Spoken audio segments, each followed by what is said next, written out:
Can you imagine being confined to a palace, competing for the attention of a single man with hundreds of other women, and never knowing if you'll ever see him? Welcome to the dark and twisted world of Chinese concubines.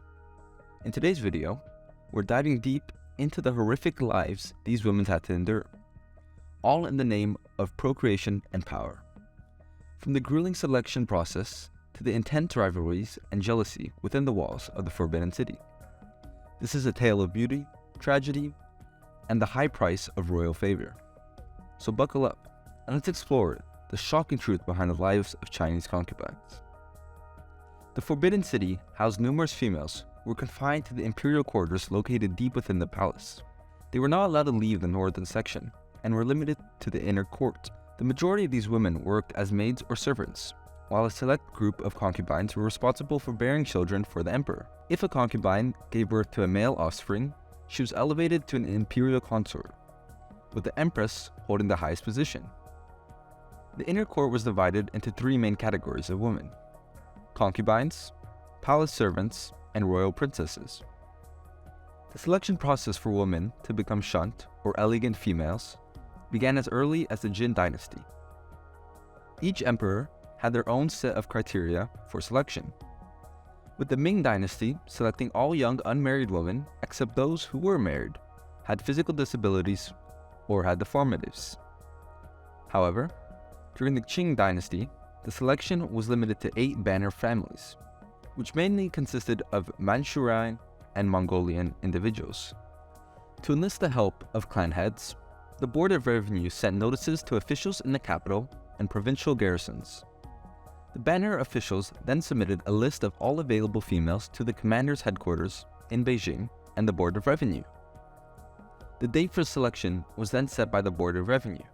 On the appointed day, girls were brought to the shrine, or martial spirit gate of the Forbidden City, for inspection, accompanied by their parents or nearest relatives, together with their clan heads and local officials.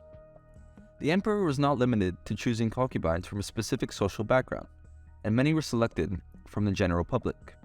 However, the empress was always selected from the family of a high-ranking official. During this period of history in China, less than 100 candidates were chosen to spend multiple nights with women who were experts in training and managing maids. The candidates underwent extensive inspections to ensure that they had no skin infections, body hair, or body odor, among other things.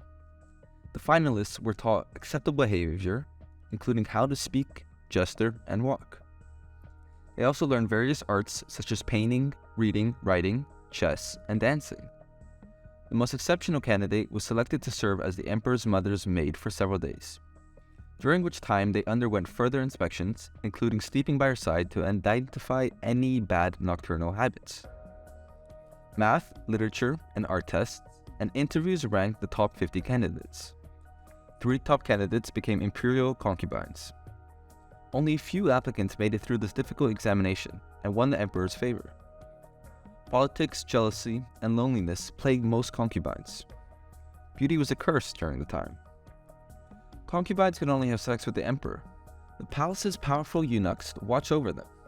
The concubines had to bathe and be examined by a court doctor before the emperor visited their bedchamber.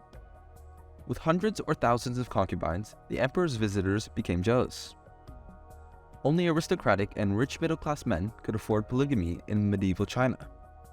Having several spouses was a sign of male potency, and childbearing ensured the family name. The emperor prioritized succession. Concubines applied makeup, practiced arts, and socialized in their quarters. They might live in the palace without ever seeing the emperor. The number of consorts and concubines fluctuated with the emperor, but the ranking did not. The principal woman mentored the other women in harmony for the greater benefit. Confucianism valued family management as part of a man's development. Believing they were living for a higher purpose helped women overcome bitterness, jealousy, and competitiveness. A passionate attachment was forbidden, since the husband was meant to love all his wives equally. The empress was the highest-ranking imperial wife in each dynasty, followed by subsequent wives. Most wives lived in the lowest levels, and when a new wife joined the imperial household, she was given a rank. For the nation's well-being, the Chinese emperor organized the emperor's sex life. The 10th century Chinese calendars track the emperor's sex routine instead of time. Secretaries use imperial vermilion brushes to record the emperor's sex habits. And there you have it, folks. We've delved into the hidden world of Chinese concubines and uncovered the horrific realities they faced within the Forbidden City. These women navigated a treacherous life filled with jealousy, politics, and the constant fight for the emperor's attention. But against all odds, they managed to survive and even thrive in a world where love was a luxury they could never afford.